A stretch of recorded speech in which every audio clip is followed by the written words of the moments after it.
बिस्मिल्लाहिर्रहमानिर्रहीम। स्टूडेंट्स, आज मैं आपको एक टेबल प्रिंट करने वाला प्रोग्राम फंक्शन की मदद से बनाना सिखा रहा हूँ। तो ये मोबाइल सी सॉफ्टवेयर ओपन किया और इसमें मैं यूनिट 5 का ये क्वेश्चन है, लिहाजा यूनिट 5 में जाता हूँ और यहाँ पर नई फाइल बनाने के लिए ये ऊपर लिंक है, उसको क्लिक करता हूँ और यहाँ Q06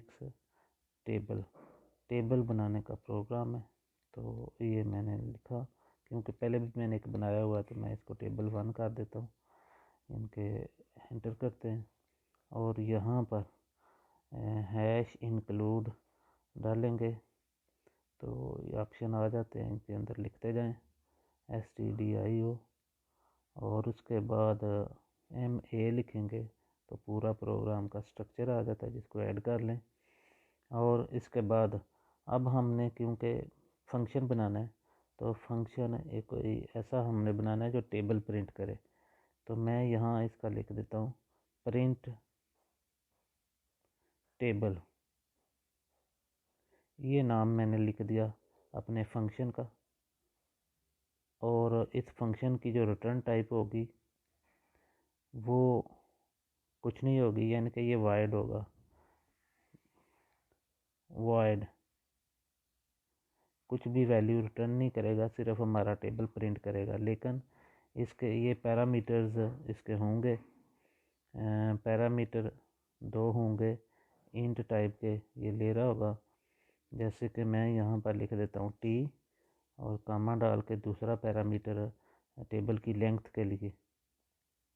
लेंथ के लिए दूसरा पैरामीटर मैं ले लेता हूँ L। तो और इसके आगे यानी कि इसका ब्लॉक बनाने के लिए करली ब्रेसेस दोनों डालूँगा और इसके अंदर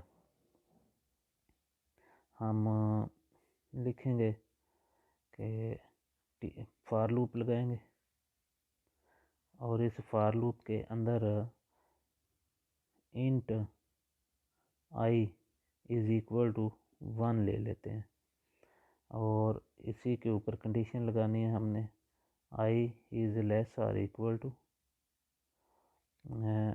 l की जो वैल्यू आएगी उसके साथ ये उतना लंबा प्रोग्राम प्रिंट करेगा। उसके बाद i को हम इंक्रीमेंट कर देते हैं और फिर इसके अंदर प्रिंट स्टेटमेंट लगा देते हैं। प्रिंट स्टेटमेंट के अंदर हम यहाँ पर सारा स्ट्रक्चर लिखेंगे, जैसे कि %t आगे स्पेस देकर मैं x कैपिटल ले लेता हूँ, इसके बाद %t और फिर आगे स्पेस देकर इक्वल लूँगा और उसके बाद फिर %t और न्यू लाइन का आगे मैं फॉर्मेट स्पेसिफाई दे दूँगा ताकि हर नई लाइन पर टेबल की तमाम लाइनें प्रिंट हो सकें। तो इस तरह करके इस डबल कोटेशन के बाद पहले %d की जगह वैल्यू प्रिंट कराने के लिए मैं t वेरिएबल दे देता हूँ, दूसरे %d की जगह i की वैल्यू प्रिंट कराता हूँ और तीसरे %d की जगह t star l value t star i हाँ जी ये t स्टार i। तो ये यानी कि फंक्शन मुकम्मल हो गया टेबल प्रिंट कराने वाला। अब इस फंक्शन का एक प्रोटोटाइप जो हमारी फंक्शन की इंक्लूड वाली लाइन है उसके बाद हम इसका एक प्रोटोटाइप लिखेंगे void, और इस का नाम जो मैंने रखा हुआ है प्रिंट टेबल और इसके अंदर 2 इंट लगा दूंगा, इंट कामा इंट। अब यहाँ पर वेरिएबल लिखने की ज़रूरत नहीं, सिर्फ ये बताना है कंपाइलर को कि ये 2 पैरामीटर लेगा इंट डाटा टाइप के, बस। और अब हम प्रोग्राम के अंदर आएंगे, यहाँ पर 2 वेरिएबल डिक्लेयर करेंगे। फ़र्ज़ करें एक का नाम मैंने रख दिया टेबल TAB और दूसरा वेरिएबल रख दिया जिसका नाम मैंने रख दिया LEN लेंथ। 2 वेरिएबल लिए और इसके बाद printf की मदद से यूज़र से वैल्यू ले ली, यूज़र से वैल्यू लेनी है टेबल का नंबर यानी कि एंटर नंबर ऑफ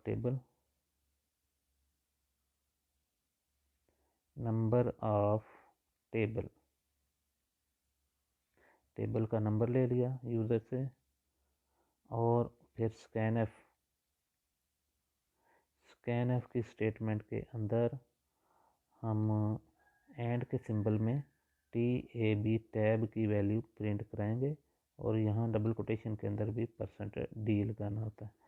इसके बाद इन दोनों लाइन को मैं सिलेक्ट कर लेता हूँ, और सिलेक्ट करने के बाद इनको कॉपी करूँगा ताकि मुझे दोबारा ये सारा ना लिखना पड़े। पेस्ट करूँगा और यहाँ पर एंटर लेंथ ऑफ टेबल, या ये लफ्ज़ लेंथ लिख दूँगा, लेंथ ऑफ टेबल, और यहाँ TAB की जगह पर LEN वेरिएबल लगा दूँगा। अब ये दो वैल्यू हमने ले ली यूज़र से, और इसके बाद अब हम फंक्शन को कॉल करेंगे।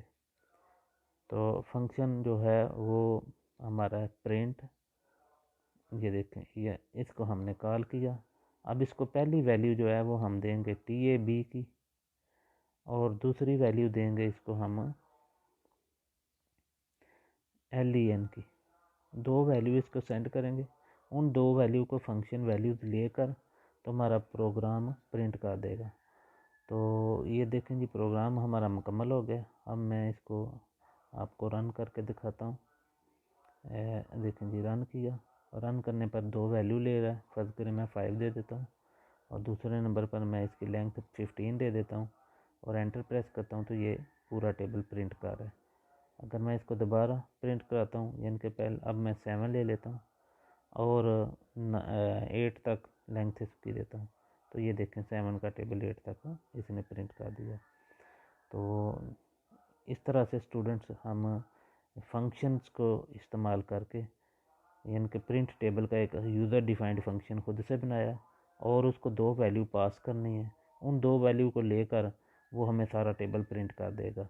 ठीक है जी। तो उम्मीद है कि आपको टेबल की प्रोग्राम बनाने की समझ आई होगी। अगर कोई आपको कहीं से समझ ना आए तो आप कमेंट्स में पूछ सकते हैं। इंशाल्लाह मैं पहली फुर्सत में आपको गाइड कर दूँगा। अल्लाह हाफिज़।